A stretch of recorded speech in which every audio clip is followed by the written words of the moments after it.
It's Your Health Radio, a special podcast series presented by Henry Mayo Newhall Hospital. Here's Melanie Cole. Are you thinking about delivering your baby at Henry Mayo Newhall Hospital?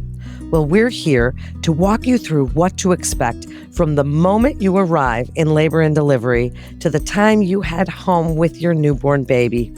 Whether you're a first-time parent or adding to your family, we're going to help you to feel informed, empowered, and ready for your birth experience at Henry Mayo Newhall Hospital. Welcome to It's Your Health Radio with Henry Mayo Newhall Hospital. I'm Melanie Cole, and joining us today is Sarah Hendrickson. She's a charge nurse in the Center for Women and Newborns at Henry Mayo Newhall Hospital, and she teaches the hospital's Labor of Love childbirth classes. Sarah, thank you so much for joining us today. So, you and I were talking off the air, and I just loved my birth experience. I just found them wonderful for each of my children. I loved every second of it. Really, I did, because it was such an exciting and scary and exhilarating time, right? So I'd like you to start by telling parents what to expect when they arrive at Henry Mayo Newhall Hospital in labor. Walk us through the admission process, triage, first steps. But before you do that, this is a big ask. Tell us a little bit about anything they should be doing before they get there that day. Thank you so much for having me today. First, I am so happy you had a wonderful birth experience. That's always the goal for everyone. I try to, when I train new nurses, remind them that we might be here every day, but for each family, this is one of the most memorable days of their lives. So we need to do what we can to make it wonderful for them. So what can they do to prepare prior to their arrival of their baby? I say to educate themselves as much as possible. I'm biased, but I teach an amazing childbirth class here at Henry Mayo called Labor of Love. And we cover everything, what to expect, pregnancy complications, what the labor process is like, and what to expect in the postpartum period. It's a really comprehensive class, and we have a lot of fun. I try to make it fun. We play games, we have prizes. It's a really great time. So I encourage everyone to get educated, have conversations with their providers about things that they want in their birth ahead of time. Those are the two big things: education and communication with your provider ahead of time to prepare. You can also get pre-registered on the hospital's website. They can do that. I recommend doing it after around 28 weeks and beyond. So that will make the check-in process smoother when they get here. As far as checking in at the hospital, I tell everyone if it's the daytime, you're going to check in just at the front entrance. You just tell them you are here for labor and delivery, and they will send you right to us, and you'll register on our labor and delivery unit. If it's nighttime after 8 p.m., you have to go through the emergency room. Sometimes that can seem scary for new parents, but I always say, don't worry, the emergency room is going to take one look at that cute little pregnant belly, and they are going to send you straight to us anyway. So you just tell them you're here to check in for labor and delivery, and they'll send you right to us. We will put you in a room, and you'll get assessed by the nurse to see if you are going to stay, or we're going to send you home, or where we're going to go from there. Well, that is just such an exciting time, and thank you for that information. And what makes labor and delivery experience at Henry Mayo so unique? Tell us about that personalized care and your staff and the expertise, which really puts couples at ease and makes what could be a nervous experience just all that much better. I will say that we have the best staff at our hospital. I have worked other places, and nothing compares to the staff on our labor and delivery and postpartum units. Really top notch. They really care. They're very passionate, and they go above and beyond for their patients all the time. And I am just in awe of all of these people that I get to work with, because they're fantastic. And if mom brings a birth plan, we'll go over it with you. We'll talk through everything. If whatever questions you have, they can answer for you. They can bring you all kinds of things to make your labor more comfortable at our hospital. We have birthing balls for moms who want more movement. We have squat bars. We have peanut balls for moms when they get an epidural to help keep their hips open and keep baby moving down.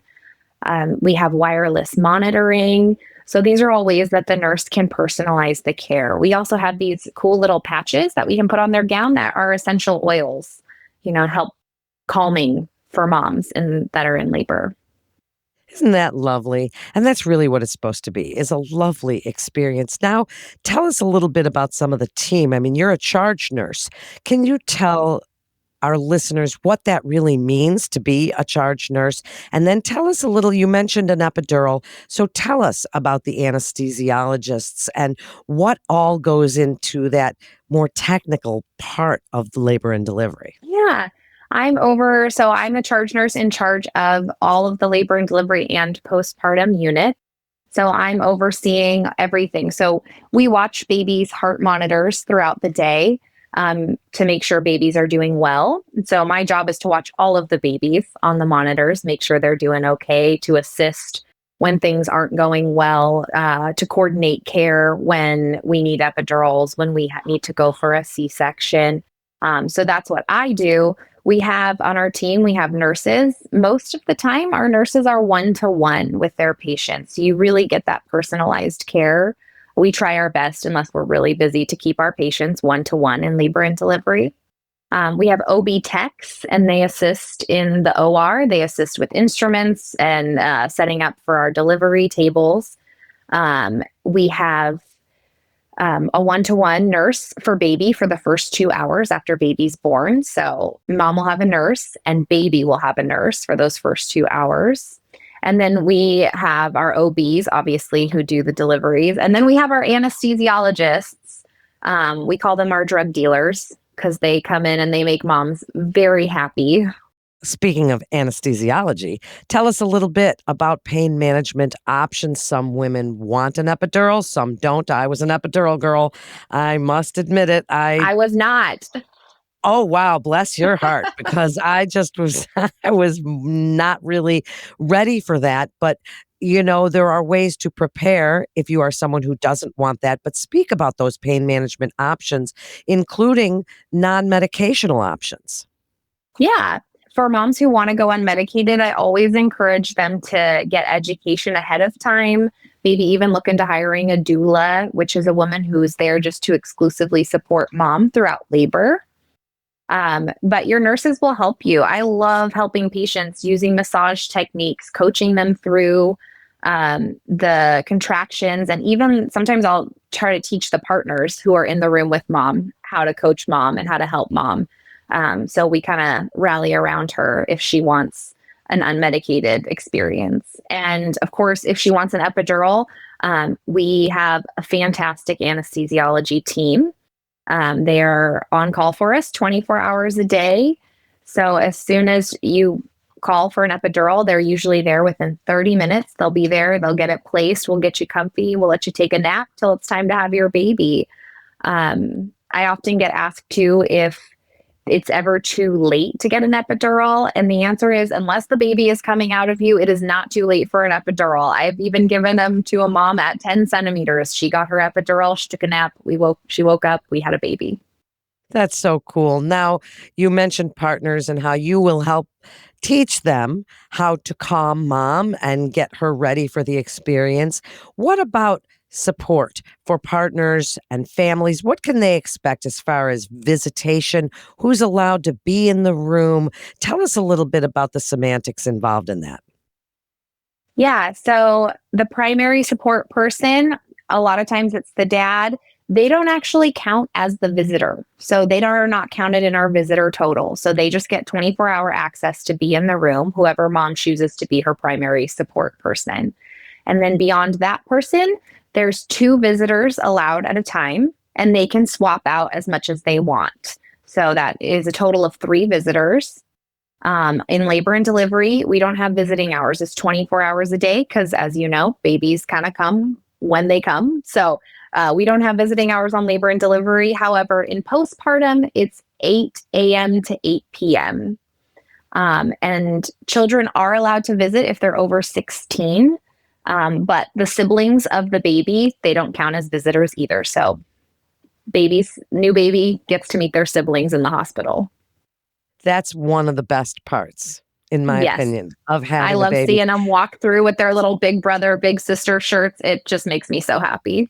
It's so amazing. And when they see that little baby for the first time, and maybe they're 2 or 3 or 4 themselves, and they just are so wide-eyed and the smiles. Oh, I just love that part. Now, what about the after the delivery time? Because that's a little bit nerve-wracking as well. Maybe the mother has some pain, whether she had a C-section or whether she had a vaginal birth.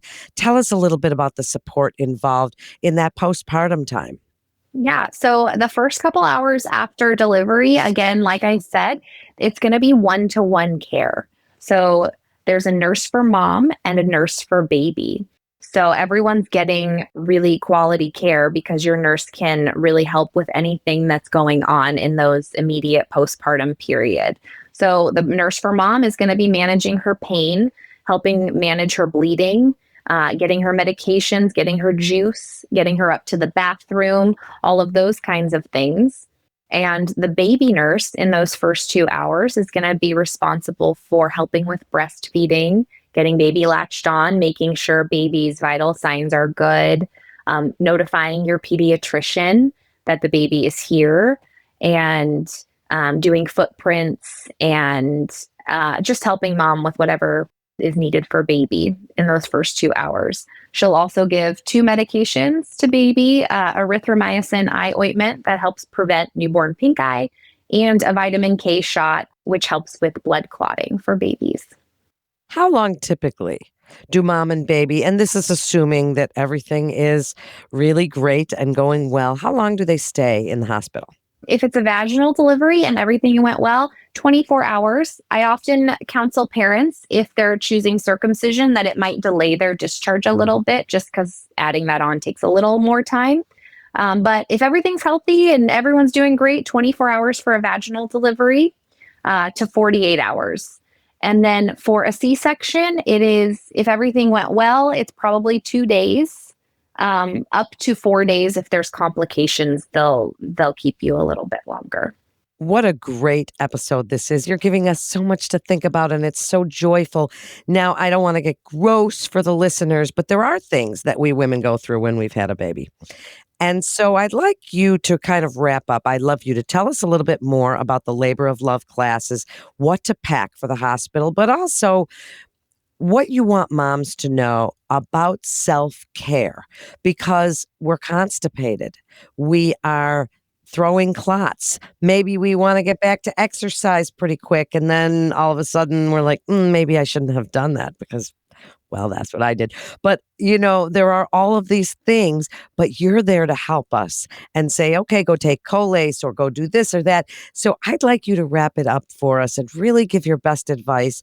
Tell us about what to pack and what you do to help parents so beautifully at Henry Mayo Newhall Hospital. Well, first, I will give another plug for Labor of Love, our classes. We go into great detail about postpartum and what it's like. We talk all about what to pack in your bag.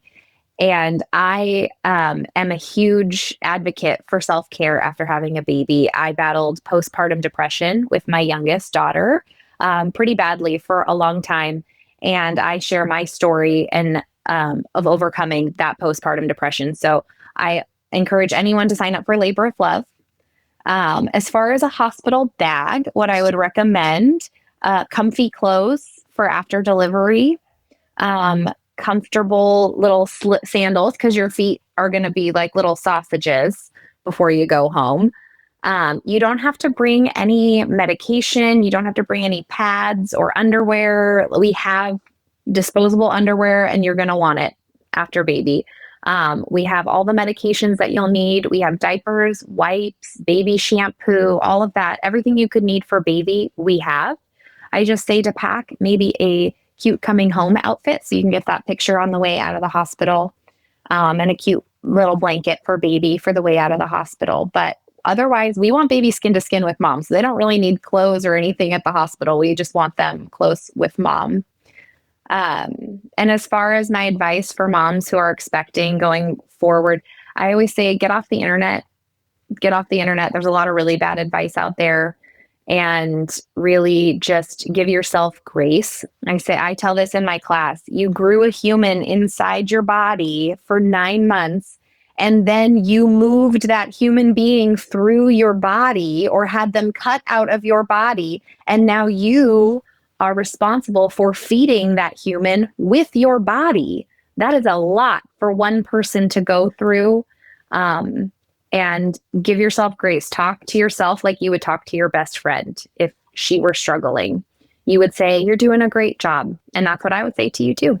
Isn't that wonderful? I can just hear that compassion that you have and the passion for what you do for a living, which is just wonderful anyway. Thank you again. And you're so right. The self-care is so, so important. We do have to take care of ourselves, because if we don't, we can't take care of that new little wonderful bundle that we're about to bring home, because life does change after you do that. Thank you so much, Sarah, for joining us today. Thank you. And to sign up for the Labor of Love classes, please search henrymayo.com/classes and search for Labor of Love for more information and to get connected with one of our providers. That concludes this episode of It's Your Health Radio with Henry Mayo Newhall Hospital. I'm Melanie Cole. Thanks so much for joining us today.